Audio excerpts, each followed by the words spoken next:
Salve a tutti, mi chiamo Belletteri Tonino, ho 35 anni e lavoro in un guarnificio da 20 anni. Cerco solamente l'anima gemella per cercare di farmi una famiglia.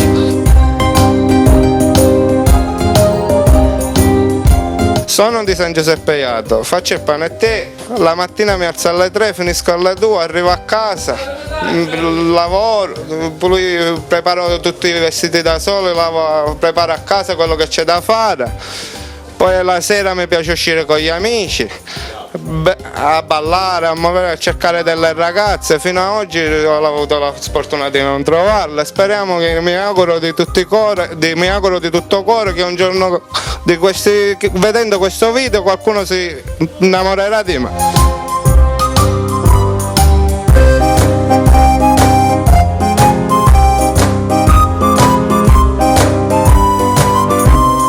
Io cerco una ragazza possibilmente dai 28 ai 35 anni, se possibile, bionda, ma anche mora. L'importante è che sia una ragazza che abbia voglia di vivere e crearsi un futuro con me. E che non mi faccia le corna soprattutto. Un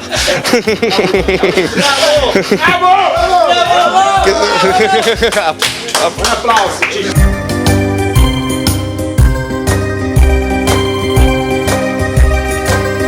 Perché non me le merito? Perché io mi alzo la mattina alle 3 e arrivo a casa alle 2 per portarci un pezzo di pane a casa e portare la famiglia avanti. Chiedo solo questo, avere dei bambini con questa ragazza.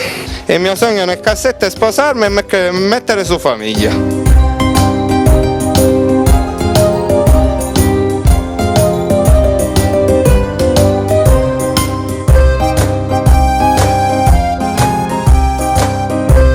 Per tutte quelle di voi che vedono questo video e vogliono chiamarmi, lo potete fare sopra il mio numero che vedete sotto, in sovraimpressione. Ciao a tutti da Tonino, un bacione.